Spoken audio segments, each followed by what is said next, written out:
Yeah, I was born in Brooklyn, 1922. Mm-hmm. I was born in actually a sort of what was then called, I guess, part of Williamsburg, but I don't know what they'd call it now, sort of Floyd Street, which was near Stockton Street and not far from DeKalb Avenue. And I'm just rattling off some of the streets that were nearby to get an idea.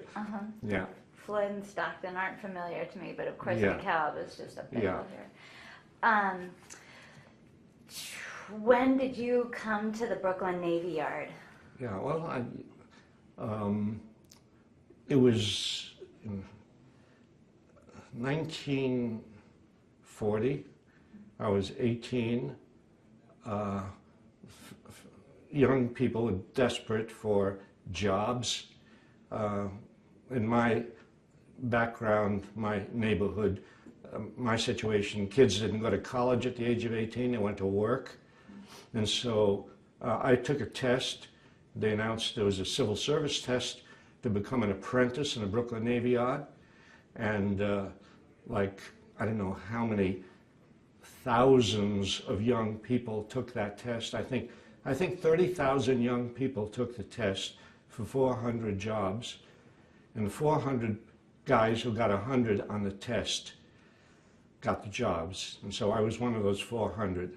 So I was one of 400 young people who then went to work as apprentices in the Navy Yard in 1940. I became an apprentice ship fitter. We all were assigned rather arbitrarily. Some became ship fitters, some became joiners. A joiner, I learned, had no idea what a joiner was. A joiner, I learned, worked with wood, shipwrights, machinists, and pattern makers who were more white-collar people, worked with blueprints. The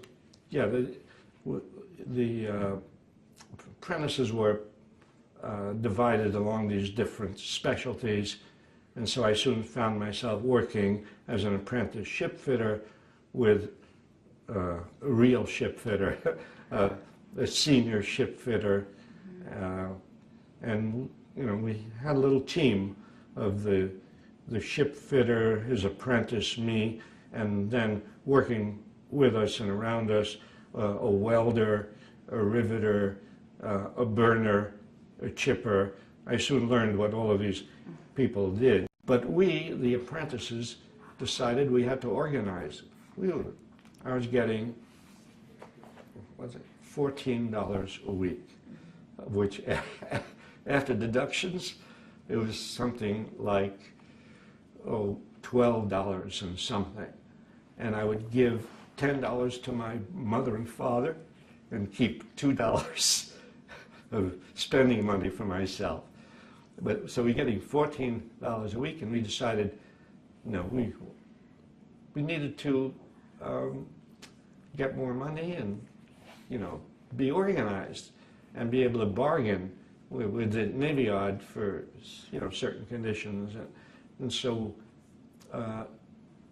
we organized this apprentice association, and I was one of the initial organizers. The initial organizers were a little group of young radicals, I must say, I must confess. A little group of young radicals who decided we would organize the apprentices, and we did. So we formed this apprentice association of 300, 400 apprentices,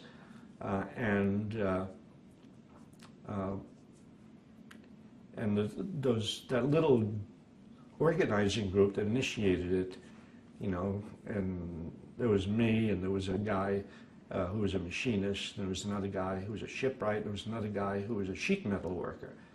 And 4 of us would meet once a week outside of work and talk about organizing, and also we would read books and discuss these books, radical books.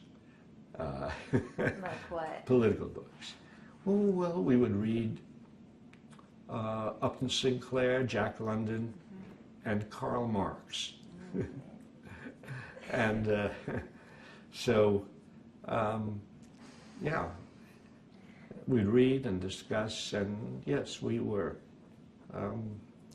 the organizers. And my job was activities director, of which I had a huge amount of experience. That is, zero. Activities director. My job was to plan activities that would raise funds for the association. So actually I was part of two activities that we engaged in, because I also organized a basketball team, and I was one of the members of the basketball team, not because I organized it, but because I was a fairly good basketball player.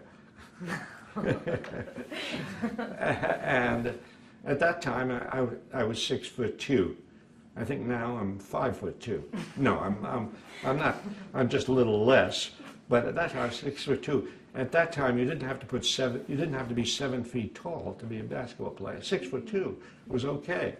So I organized a basketball team, and we formed an apprentice basketball team, and we played basketball teams that were formed by the unions, the older people who were older meant they were in their 30s or 40s, and they were in the carpenters, and we won, hands down. We were the youngest, we were the fastest, so we won the championship.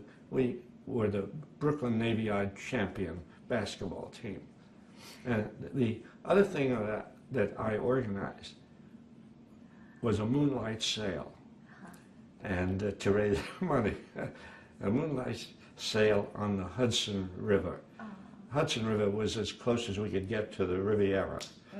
And and it was on that moonlight sail that I had my first date with my future wife. No. No. Well, no. My parents were not political people. They were not radicals. They were just very ordinary, you might say, working class people, but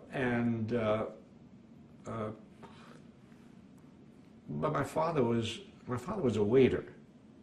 That is, he moved up in rank from being a factory worker to being a waiter, and as a waiter, he was a member of the Waiters Union, Local 2 of the Waiters Union, which was a Brooklyn local that specialized in Jewish weddings and bar mitzvahs. And so that was, yeah.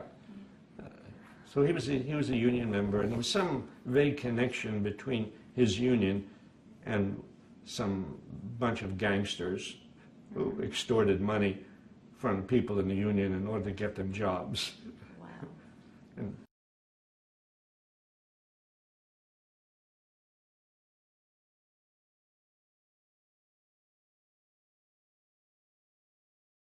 That's a wonderful experience, the people who we're getting to meet and the yeah, experiences that we are collecting. You're doing just what we were talking about last night at the Studs Terkel Memorial, oral history. Yeah, it's great.